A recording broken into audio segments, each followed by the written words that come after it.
Good morning mga ka-backyard. So, ito po pala yung ipinapakain ko sa ating inahin na native pig. Ito po ay darak. Yung darak na diwan po ang ipinapakain ko sa kanila. So, ayan, 3 scoop lang para sa 2 inahin natin. At hinahaluan ko po nitong sesical powder. Itong calcium powder po, ayan. So, makikita nyo sa likod yung instruction. So, ayan, lagyan natin. So, ang nilalagay dyan mga ka-backyard is 1 teaspoon per head ng inahin natin na baboy.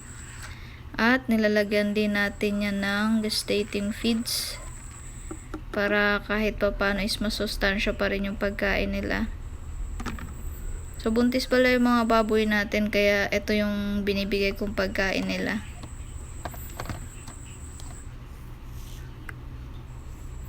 At lalagyan lang po natin to ng tubig. Dahil pag ganitong buntis po yung mga alaga kong baboy, more on water po talaga sila. Lalo na pag malapit na silang mga anak. So yan, more on water. So sa mga inahing native po pala natin mga ka-backyard, hindi tayo nagpupurong feeds dahil ang native po is mabagal po siyang lumaki.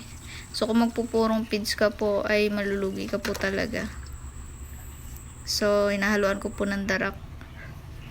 At ito na po, na-mix na natin at bibigyan na natin yung ating 2 inahin.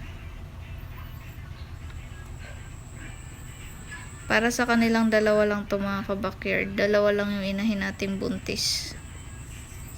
So, sana soon makapagdagdag tayo kahit pa isa-isa. So, ayun sila. Nasa farrowing pens.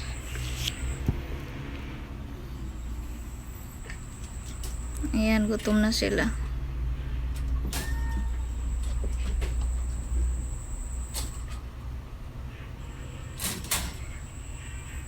So, parehong March ang due date nito mga ka-backyard. Etong una ay katapusan ng March. At ito naman pangalawa ay first week ng March. Mga anak eh. So yung isa ay crossbreed na yung ilalabas niya. Ito namang kabila naman ay hindi na rin siya pure native dahil yung kumasta sa kanya is crossbreed na sa hybrid.